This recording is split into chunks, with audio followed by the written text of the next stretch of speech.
So in today's video, we're going to talk specifically about ways to get into your body. Get out of your head and get into your body. We've had viewers specifically ask for that topic. We've also had viewers ask for breathing techniques to get into my body, which is really related to the same thing. Getting into your body is essential when communicating with women, when building your confidence, when doing sales. Because if you do this stuff from your head, you're going to really be speaking more analytically. You're going to be void of emotion. You're going to be void of feeling. You're going to be void of your depth of communication. And people really don't stay connected to people that avoid feeling and emotion.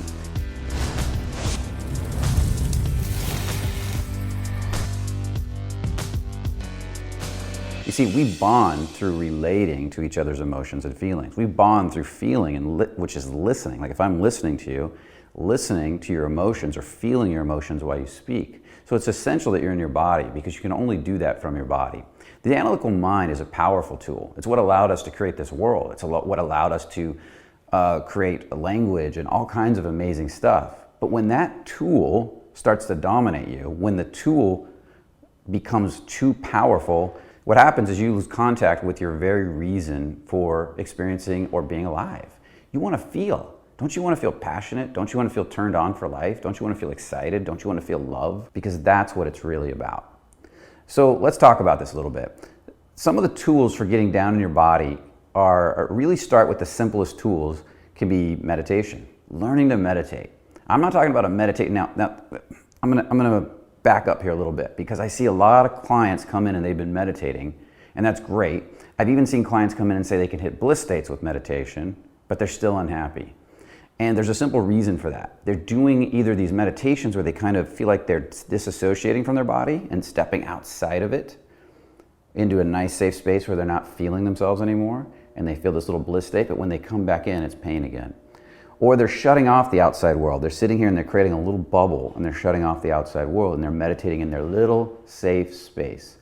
What I'm talking about is meditations where you begin to feel more. You begin to allow yourself to feel more. You're opening. So this is the center pillar of the body. So you want to begin opening all the way down through your body a little bit at a time. I start here and I start working my way down through all the chakra systems. Whether you believe in them or not, just play with it and you'll begin to feel the difference. I sit there and I relax and I start here and I imagine there's a little window and I just crack it open a little bit. I don't rush, I don't push things, I take my time.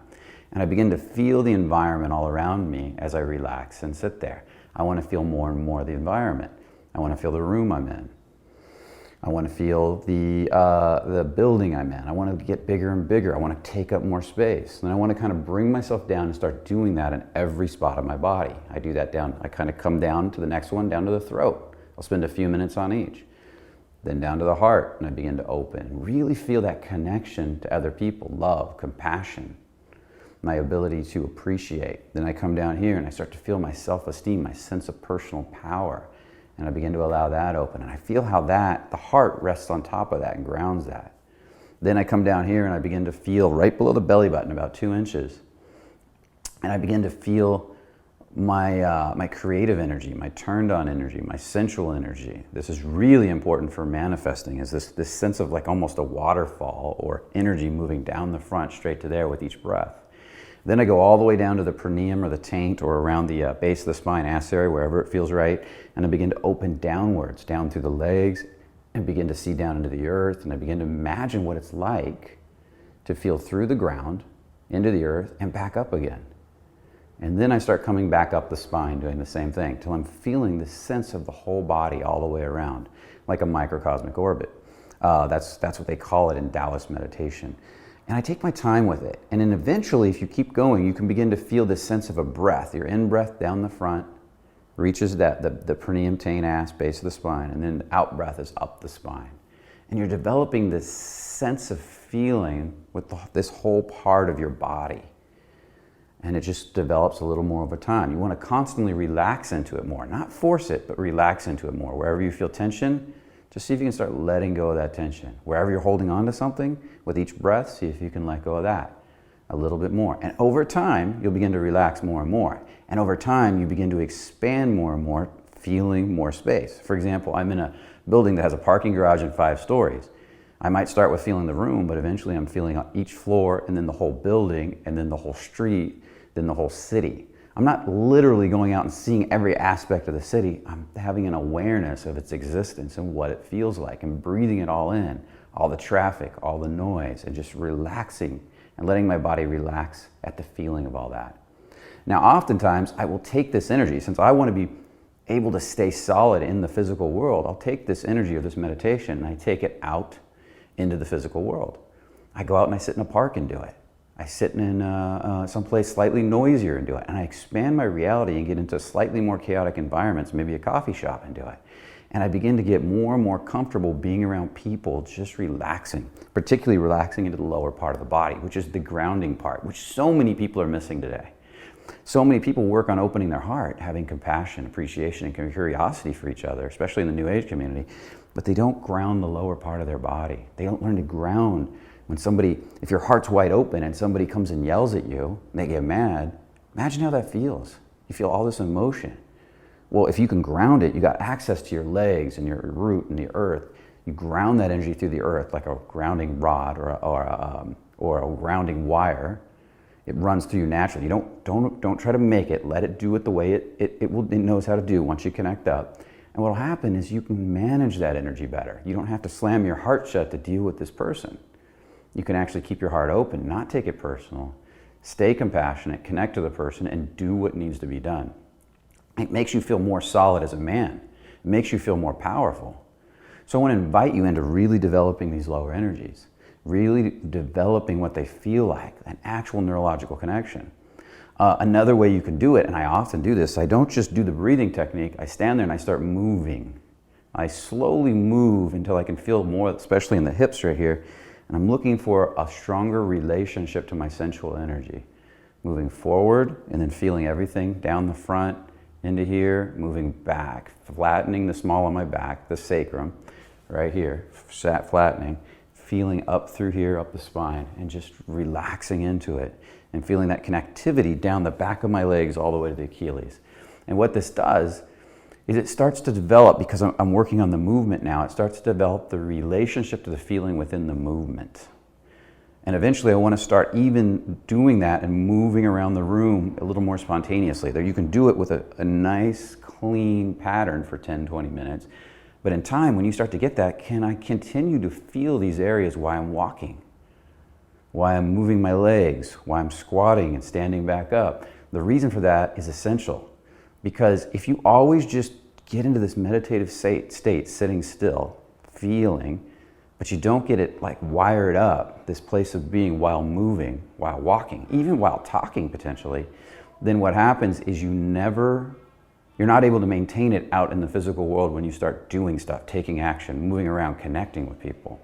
So that's the beginning of this process. If you're interested in this and you want to learn more and you want to learn how to deepen it, we can definitely get into that discussion, because we got tons of movement practices. That's what yoga was really intended for, to teach you how to connect up and feel more parts of your body, to wire it up so that you feel the flow. But a lot of the teachings of yoga have been lost in this into either stretching or exercise. People have turned it into exercise. I can't tell you how many places here in LA you'll go into and they've got pounding music playing, they're lifting weights, they got the heat turned up, which is great for exercise. But for somebody who hasn't been able to learn to feel yet, that's a little too much. Maybe once they're really feeling, they can go in there as a way of lifting weights in a sense. Like, can I stay completely present while going through all of this, which is awesome. Kind of like Arnold Schwarzenegger did. I personally believe that Arnold Schwarzenegger turned working out into his form of a movement exercise, meditation. He talks about how he would feel and imagine every muscle growing and feel every bit of it as he moved. He stayed connected to the movement, to the feeling, to the turn on through his body and the movement, which then connected him up more. Remember, your body is like a satellite dish. It's pushing and pulling information all the time. It's sending out vibrations and pulling back the right people, experiences that you need to have all the time. And if you're not connected to this body, well, then how are you supposed to move through the world? This is your vehicle for getting stuff done in the physical world. If you want to go someplace in a car, you need to be in the car to go there. If your car's not running well, it's going to be harder to get there, especially if it breaks down, gets a flat tire. And if you don't want to be in your body, if you want to be in your head and try to run the show from your analytical mind, well, that's like trying to sit on the roof of the car and reach through the window and steer it, because you don't actually want to be in it, because maybe you don't like what's in there, it's too messy, you don't take care of it, you don't like the way it feels in there. Well, that's just kind of ridiculous, isn't it? So get into your body, learn to enjoy it. Try different things, from yoga to the meditation I just described.